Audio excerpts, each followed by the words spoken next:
Hello everyone, and today is the day that we fire up the race engine. So I was going to do a clip of it going in, and frankly I just decided to actually get the engine back in.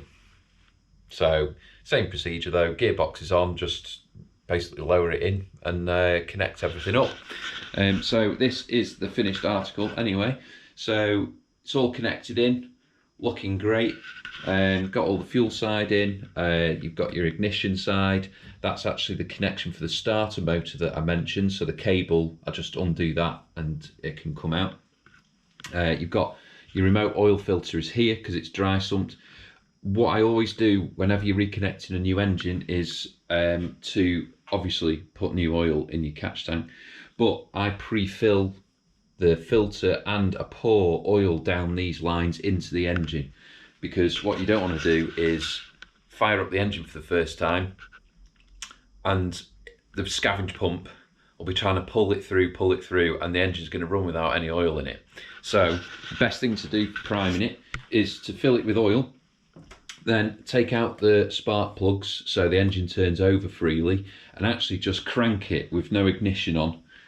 Crank the engine round until you start seeing pressure build up, and that means basically you've primed that system, so as soon as it fires up for the first time it's going to have oil straight away. The exhaust, so that is the new exhaust, Tony Law exhaust system. It's so much more free flowing and suits the engine compared to my old manifold that looks amazing. Yeah, so who knew? So that's all in. I had to make some modifications on my exhaust underneath. I had to re-weld a section of it to get it to fit, but that's all in. And so the car is basically ready to fire up. I'm not going to lie, I was going to do a first fire sort of session, but I quite like to have my concentration on the engine instead of filming in case fuel spills out or something crazy like that. And also when you first fire them up, they smoke like mad with all the paints and oils, that sort of thing. So it has already fired once, but I will fire it up for you now. So I'm going to fire it up. Make sure you put fresh fuel in it. That makes a very big difference. Don't run it on some old fuel that you've had sat in the tank for 6 months.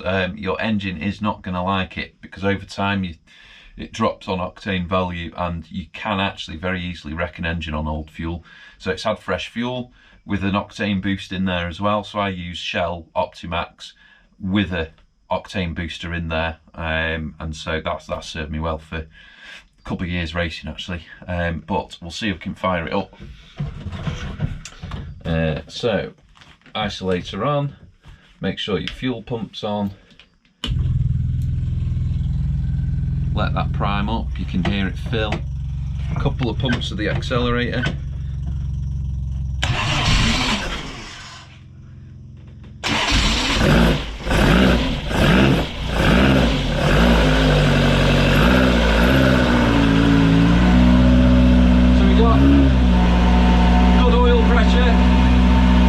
The oil's cold at the moment, try and shield that.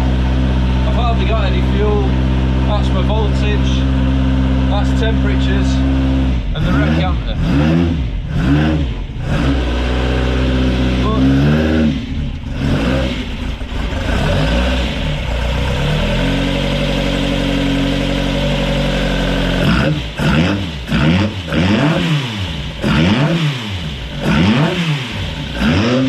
sounds amazing.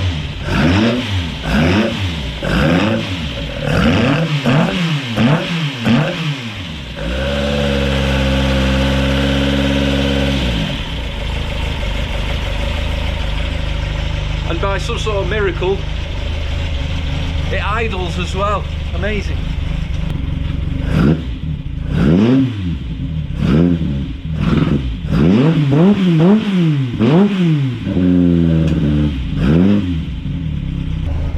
So all that's left to do now is take it for a drive.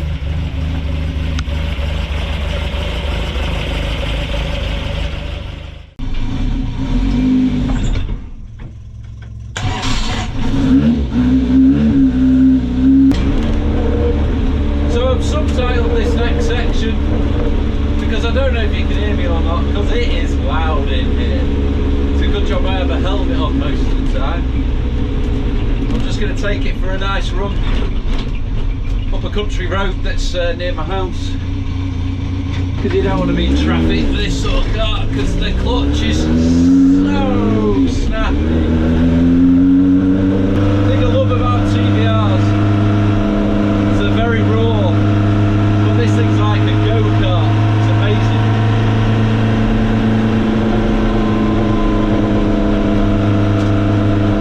All I'm doing really, checking that oil pressure's good, the car's taking charge, it's not overheating, check out the brakes, things like that, but nothing crazy.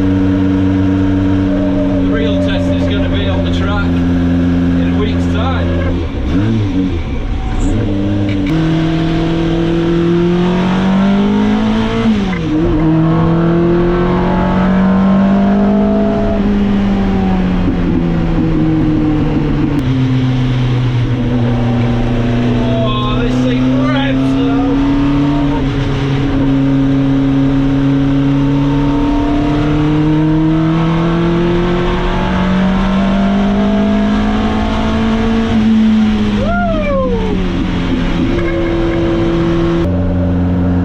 SRD have done a fantastic job on this engine. The fact that I put it in the car and it just started up straight away is always a good sign.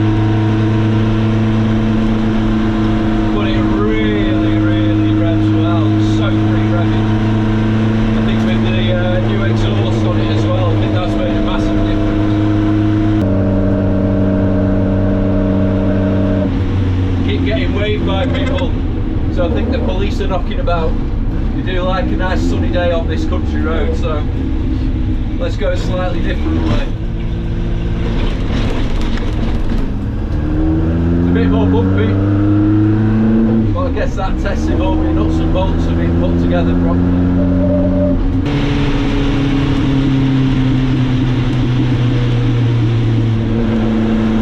Got a lovely crackle in the exhaust now.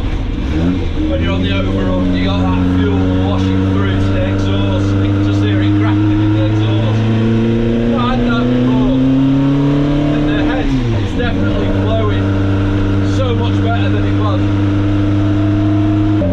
Well, this is the beauty of racing with the 70s road sports.